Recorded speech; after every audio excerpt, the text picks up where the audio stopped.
एक क्वेश्चन अपने पास है। एक मैग्नेटिक फील्ड में एक लूप रखा हुआ है जो कि मैग्नेटिक फील्ड चेंज हो रही है और इस लूप का जो रेजिस्टेंस है वो आर ओम दिया है। तो find current as function of time.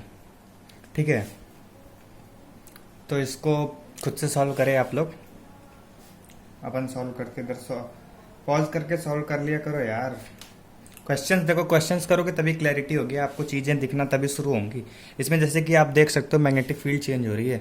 Magnetic field change हो रही है मतलब क्या? मैग्नेटिक फ्लक्स चेंज हो रहा है। क्योंकि मैग्नेटिक फ्लक्स देखो यार, बी डॉट डी हमने बताया था। ठीक है, एरिया और मैग्नेटिक फील्ड का डॉट प्रोडक्ट ही जो होता है वो फ्लक्स होता है। तो अब मैग्नेटिक फील्ड चेंज हो रही है तो फ्लक्स चेंज हो रहा है। अब फ्लक्स चेंज हो रहा है इसका मतलब ये मैग्नेटिक फ्लक्स अगर चेंज हो रहा है तो इसमें इंड्यूस्ड ईएमएफ आएगी, उसकी वैल्यू निकाल लेते हैं। ठीक है, इसको अगर इंड्यूस्ड ईएमएफ मैं ई बोल देता हूँ तो हमने देखा था minus d phi by d t. ये माइनस देखो ये सिग्निफाइज करता है कि डायरेक्शन क्या होगी। अब अगर डी फाई फ्लक्स क्या लिखते हैं, इसकी एरिया मान लेता हूँ कि ए है। ठीक है, अब E is equals to minus d of B nought t square A by d t. तो यहाँ से लिख सकता हूँ two B nought t A minus. ठीक है, कैसे टी स्क्वायर का डिफ्रेंशिएशन टू टी होता है। ठीक है, अब ए को लिखना चाहो तो लिख लो आप, A is equals to pi r square लिख लिया आपने। ठीक है, तो ई की वैल्यू देखो क्या आ गई, minus two B not pi r square t. ठीक है, अब ये ई आई है, ई यानी इंड्यूस्ड ईएमएफ। इंड्यूस्ड ईएमएफ यानी वोल्टेज आया। अब अगर ओम्स लॉ याद हो तो किसी को ओम्स लॉ याद हो तो V by I is equals to R होता है। अब V is equals to I R भी होता है। ठीक है, अब अगर current as function of time पूछा हमसे तो इसको क्या लिख सकते हो आप लोग, V बाई आर लिख सकते हो। देखो लॉजिकली समझना, V बाई आर का मतलब क्या, V आपका यही है ना वैल्यू, यही तो V हुआ ना, इंड्यूस्ड ईएमएफ जो आया V हुआ। इसको कर दो G minus two B not pi r square t by r. छोटा आर क्यों लिया हमने? क्योंकि रेजिस्टेंस इसकी छोटा आर था। ठीक है, अब देखो ये टी का फंक्शन हो गया ना, I H function of T. क्योंकि अगर टी के साथ ये वेरी कर रहा है, देखो फंक्शन ऑफ टी का मतलब यही था। क्योंकि यहाँ देखो टी, अब टी की वैल्यू कुछ भी रखो, यहाँ टी की वैल्यू जीरो रख दो तो करंट जीरो हो गया। टी की वैल्यू यहाँ पे 5 रख दो तो 5 का फैक्टर हो गया पूरा करंट। ठीक है, तो ये क्वेश्चन है ये। देखो नेक्स्ट क्वेश्चन क्या है, एक स्क्वायर है, उसको स्क्वायर बोलो, आर ओम की रेजिस्टेंस है, उसकी एल लेंथ है। ठीक है, साइड एल है। अब इसको वी वेलोसिटी से अंदर कर रहे हैं, इसको मैग्नेटिक फील्ड में इसको बोल रहे हैं, तो करंट की वैल्यू पूछी है।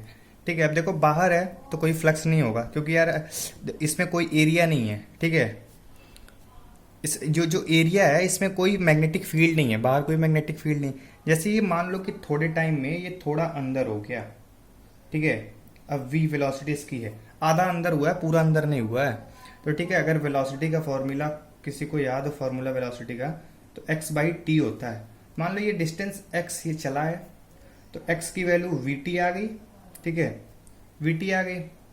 अब अगर फ्लक्स देखो आपको निकालना हो, फ्लक्स जो होता है b डॉट ए होता है। ठीक है, b dot A cos theta होता है। तो अगर आप फ्लक्स यहां से निकालो ना तो B, मान लो इसकी मैग्नेटिक फील्ड जो थी वो B थी। ठीक है, तो अब एरिया वेक्टर क्या आएगा, ध्यान से देखो तो एल वी टी आएगा। एल इसकी एक साइड थी, साइड पे आप स्क्वायर क्या, एरिया क्या होता है, साइड स्क्वायर होता है। अब मान लो वी टी एक्स चला है ये। ठीक है, ये जो पूरा एरिया इसने एक्स कवर करा, एक्स की वैल्यू वी टी है। ये देखो डायमेंशन इसकी अगर जोड़ो तुम ना तो एम स्क्वायर है ही, और स्क्वायर की एरिया की जो डायमेंशन होती है वो भी मीटर स्क्वायर में आती है। ये भी मीटर में था, ये भी मीटर में था। तो flux is equals to B v l t आया। अब ई की वैल्यू निकाल लो, इंड्यूस्ड ईएमएफ जो था डायरेक्ट लिखता हूँ वो बी वी एल आ गया, अगर किसी को दिख गया तो। क्योंकि जब इसको आप d phi by d t करोगे ना तो ये टी का डिफ्रेंशिएशन 1 आएगा। तो ये बी वी एल आ गया इसका। अब करंट पूछ रखा था आपसे तो ई बाई आर कर दो, B v l by r. ये माइनस देखो ये सिग्निफाइज कर रहा है कि डायरेक्शन।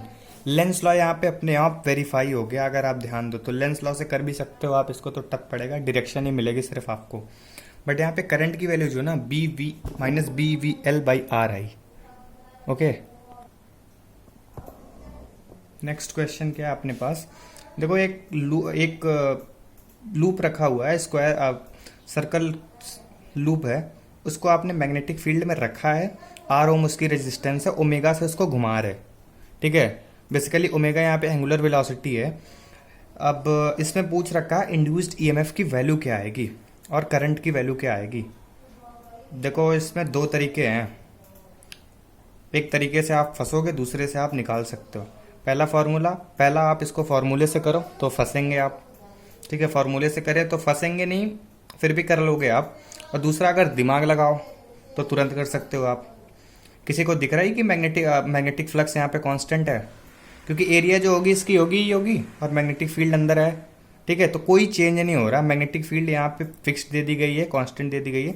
तो कांस्टेंट का जब आप डिफ्रेंशिएशन करोगे तो जीरो आती है, तो इसकी वैल्यू भी जीरो आ गई और करंट की वैल्यू भी जीरो आ गई। दिख गई? तो ये क्वेश्चन बेसिकली दिमाग से करना था आपको, अगर दिख गया हो तो बहुत अच्छी बात है। देखो नेक्स्ट क्वेश्चन क्या है अपने पास। एक ट्रायंगल दिया हुआ वी वेलोसिटी, इसको मैग्नेटिक फील्ड की तरफ भेज रहे हैं और बोला है कि फ्लक्स और टाइम का ग्राफ ड्रॉ करो। तो ठीक है, जैसे लास्ट क्वेश्चन अपने करा था, प्रीवियस क्वेश्चन, इसको मान लेते हैं कुछ टाइम के बाद ये इतना अंदर जा चुका है। ठीक है, ये एरिया इतना ये अंदर जा चुका है। ठीक है, अब बेसिकली फिर से भाई आप कर लो, वेलोसिटी का फॉर्मूला रिवाइज करो। v is equals to x by t होता है, तो x is equals to v t आया, यानी ये वी टी अंदर जा चुका है। अब इसकी देखो बेस सेम है और ये भी हाइट भी सेम इसकी दे रखी है। ठीक है, तो ये भी वी टी होगा, ध्यान दो। तो ये जो इतना हुआ, ये बेस और ये हाइट दोनों वी टी हुआ। तब अगर इसका फ्लक्स लिखना चाहो ना, तो फ्लक्स क्या लिखोगे आप, इसका ट्रायंगल है ये, half into v t into B naught. दिख गया किसी को? फ्लक्स क्या होता है, बी डॉट ए होता है, ट्रायंगल है, एरिया क्या होगी, half into base into height, base की वैल्यू वी टी, हाइट की वैल्यू वी टी, और बी नॉट तो मैग्नेटिक फील्ड है। ठीक है, अब इसको आप अगर लिखो तो v square t square B naught by two आया फ्लक्स। ठीक है, अब फ्लक्स का रिलेशन अगर आप देखो, अब अगर ग्राफ ड्रॉ करता है, ठीक है, फ्लक्स वर्सेस टाइम का ग्राफ अगर आप ड्रॉ करते हो तो मैं बनाता हूं, आप लोग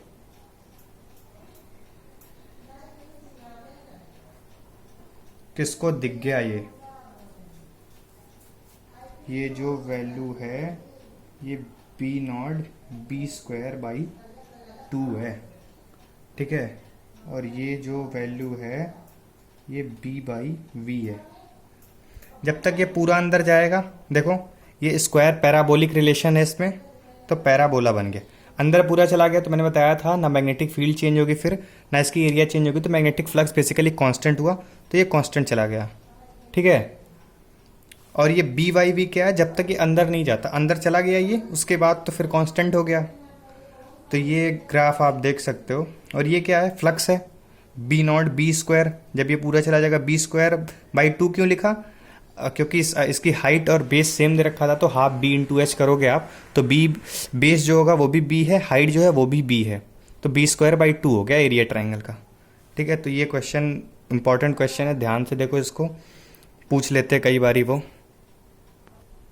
नेक्स्ट क्वेश्चन अपने पास है कि एक इनफाइनाइट करंट कैरिंग वायर है, इससे थोड़ी दूर पे, मान लो ये थोड़ी दूर पे एक स्क्वायर रखा है एल साइड का, जिसकी रेजिस्टेंस आर है।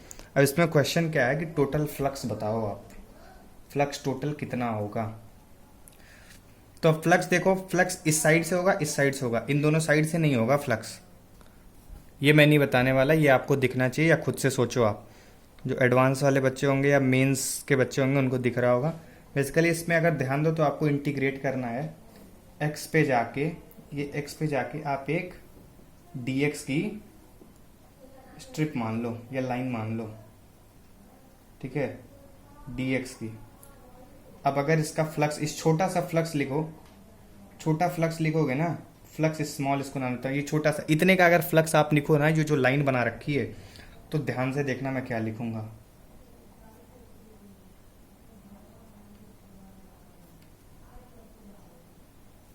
दिखा, मैंने फ्लक्स लिखा, फ्लक्स याद करो तो बी डॉट ए मैंने बताया था, एरिया एल डी एक्स मैंने करी है।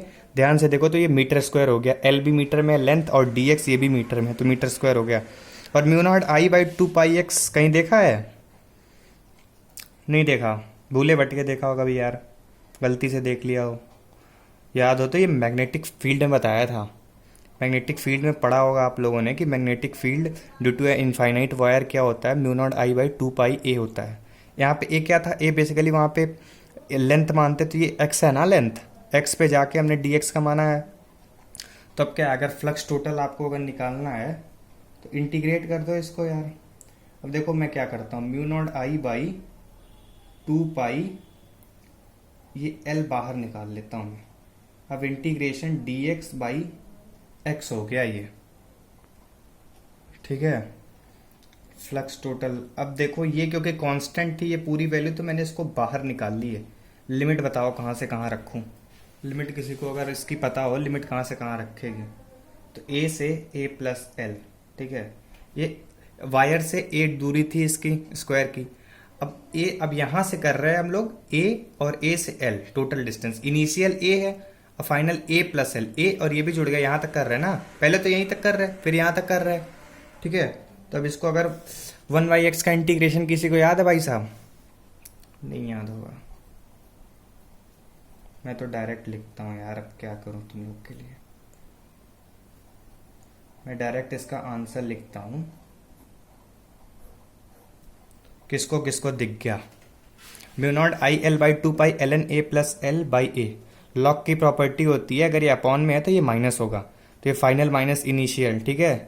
अब 1/x का क्या करोगे, एल एन एक्स होता है, एल एन एक्स अगर यहाँ आ गया, एल एन एक्स में फाइनल वैल्यू एक्स की जगह ए प्लस एल रखोगे, ए प्लस एल माइनस ए, तो ये डायरेक्ट लिख दिया मैंने, ठीक है। ये आ गया, ये इंटीग्रेशन का एक क्वेश्चन था बेसिकली, आपको करना था ये। अगर इसमें मैं पूछ दूं I as function of T पूछ दूं मैं, ठीक है,